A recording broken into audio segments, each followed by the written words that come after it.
This is Mountaintop History, a podcast produced by the Thomas Jefferson Foundation at Monticello. Mountaintop History brings forward meaningful stories from this historic home and plantation, from the past and from the present. Thank you for joining us. We hope you'll learn something new.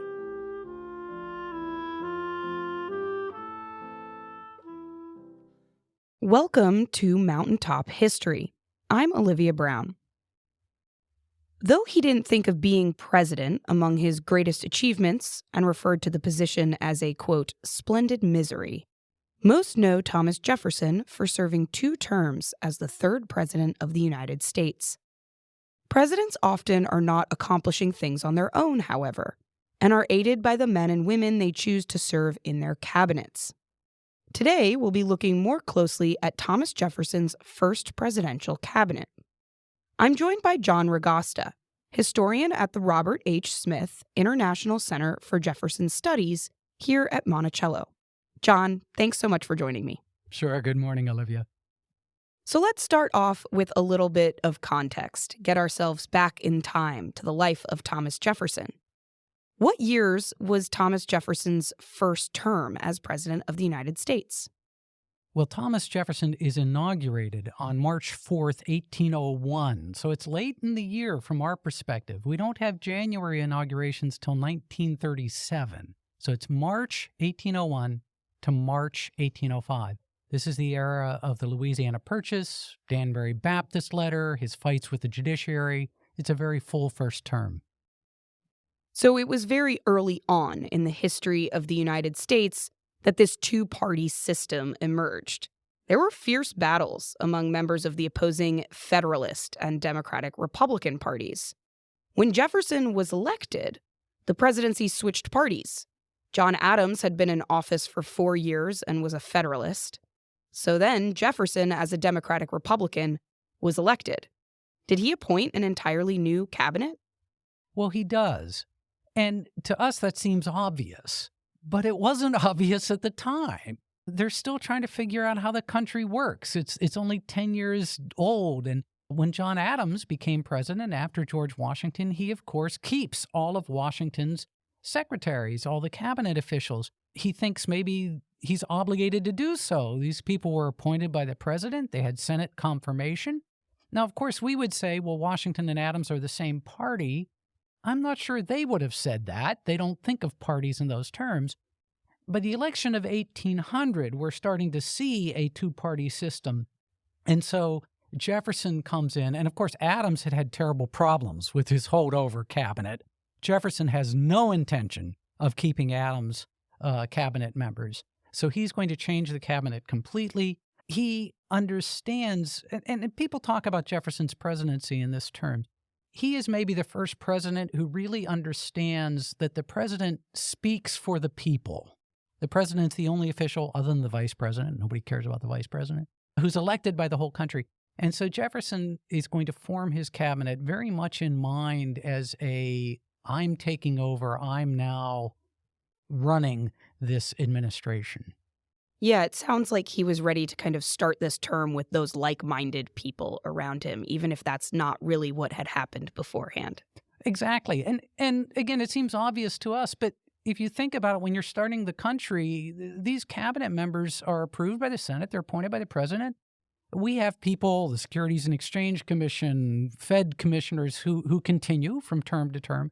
So it was not clear. Nothing in the Constitution says that these people have to be replaced. But Jefferson was going to replace all these people. Yeah, it seems more in our modern political idea than necessarily at the early founding of the country. That's right. When we're thinking about his first presidential cabinet, who are the key people that we're talking about here? Can you tell us a little about what we know about them? Sure. First of all, he wants to have a regional balance. So in terms of who he's going to pick, he does think, I've got to have some people from the north, I've got to have some people from the middle states, I've got to have people from the south. He wants people who are loyal. He wants people who are going to be brilliant. Jefferson's very focused on people having extraordinary abilities. James Madison, of course, everyone knows, Jefferson's confidant, his friend, had been heavily involved in Congress in drafting the Constitution. Interesting, Madison becomes the Secretary of State. He had never left the country, which is a little bit of a change. The second cabinet member people talk about, Albert Gallatin, a very important cabinet member, Jefferson's Secretary of Treasury. Again, he had fought in the Revolution. Jefferson has a lot of Revolutionary War veterans. But Gallatin had been born in Switzerland, and he was actually one of the people that the Federalists were attacking with the Alien Acts. They were saying, you've got this foreigner who's serving as a member of the Pennsylvania Congress. He's from Pennsylvania, so again, we get some regional diversity there. He's brilliant. He understands finances, frankly, a lot better than Jefferson and Madison. And he's going to keep in place a lot of Alexander Hamilton's system because he realizes that Hamilton, in fact, knew what he was doing, even if we might disagree with him. But he's very focused. He is a Jeffersonian. He's very focused on fiscal integrity is his key thing. Third character, Levi Lincoln. Levi Lincoln's going to be his first attorney general. He'll have several others in his second term. Again, a Revolutionary War veteran from Massachusetts. He later becomes acting governor of Massachusetts for a short period of time. And Jefferson consults with him. He gets advice from Lincoln. Henry Dearborn is his Secretary of War, again, a Revolutionary War veteran. He, at the time Jefferson appoints him, is the most senior general in the military, in the Army. A little bit of a side point, it's sort of unfortunate he's appointed because James Wilkinson becomes the most senior general in the military. And James Wilkinson is basically on the payroll of the Spanish government. He's going to be heavily involved in the Aaron Burr controversy over the next couple of years. But Henry Dearborn is sort of maybe the easiest of the pick. He's the senior general. And then the hardest one for Jefferson to place was Robert Smith. Robert Smith becomes the Secretary of the Navy. And the reason this was difficult is, first of all, the Secretary of Navy is a new position. We had just created a separate department of the Navy. And people know that Jefferson plans on reducing the Navy, the size of the Navy. So nobody wants to sign up to be the Secretary of Navy while Jefferson's, taking away your ships and your money. And so it takes him a while. And he eventually gets Robert Smith from Maryland. And the interesting thing about Smith is he's related to members of Congress. He is also the brother of the editor of the National Intelligencer, the Jeffersonian newspaper in the new town of Washington. So Jefferson's appointing somebody here with political connections and with media connections. So very important for him. Two other people that we don't normally think of as being in the cabinet. Gideon Granger becomes Postmaster General, not a cabinet official, but very important. Jefferson will consult him. The Postmaster General has a lot of employees because he's got people all over the country, so he's an important official. And nobody mentions Aaron Burr. Aaron Burr is Jefferson's vice president. The pattern had been started really under Washington and then continued under Adams, that the vice president is really not consulted much, and Jefferson might have changed that if it had been someone other than Aaron Burr, because by this point in time, they had had the tie in the Electoral College. Burr, he felt, had not sufficiently said, no, Jefferson's in charge, and so Burr is cut out of the administration almost from day one. It sounds like Jefferson really is coming up with a strategy when it comes to his first presidential cabinet. He's entering in as a member of a new or different party than the previous administration. And you said he's selecting people from all over the country, too, representing these various regions. So it almost sounds like the same strategies that go into our politics today were in use back in 1800. Oh, that absolutely. And he seems to understand, again, the cabinet, Lindsay Chervinsky's book about Washington forming the cabinet, nobody understood there was going to be a cabinet or what it was going to be necessarily when the Constitution's drafted and when the Constitution's ratified. Jefferson seems to really get it in the sense of, people point out that Jefferson, he's such a successful politician because he looks like he's not a politician. People say, oh, he's just a philosopher. He's not a politician. Well, in fact, he's a very good politician. And he's thought this through. And so he wants a cabinet. They're going to be good advisors. They sometimes disagree with him on important occasions. On the Louisiana Purchase, for example, Jefferson wanted to have a constitutional amendment to permit the Louisiana Purchase. And it's his cabinet officials who are saying, Mr. Jefferson, that's a very bad idea. It'll be delayed. Napoleon's going to take the deal back. We won't get the Louisiana Purchase. They do this on naturalization. Jefferson wanted to liberalize the naturalization laws, and he gets advice actually from Robert Smith, the Secretary of Navy, saying, okay, but don't be too specific in what you tell Congress. Again, Smith is related to members of Congress. On the Chesapeake affair, that occurs in the second term. So he understands that these people are important to give him advice. There's little turnover. Jefferson, to this day, has the least turnover in his cabinet of any president. For his first term, there's no turnover. These are his cabinet. He wants that continuity. He wants that stability. But he also is very clear from day one that he is in charge. He appreciates their advice, but he's going to be in charge. He institutes a policy that Washington had started of saying, I want to see all correspondence. Think about that today. You just can't even imagine. Every email, Yeah, phone every phone call, call. and text message. Yeah, but he tells the cabinet official, I want to see every substantive piece of correspondence, and I want to see your draft response. And he says, I want to know, his language, I want possession of all facts and proceedings in every part of the Union. He's going to limit group meetings of the cabinet. Washington had started a system where the cabinet often met without Washington there. Not with Jefferson. Again, he's going to make clear, I'm in charge here. If the cabinet's meeting without you there, they may come up to a decision and they say, well, Mr. President, we've decided. And he's not going to allow that to happen. He is very well aware before a cabinet meeting occurs if there's going to be a disagreement. And if there's going to be a disagreement, he may pull somebody in personally for a one-on-one first.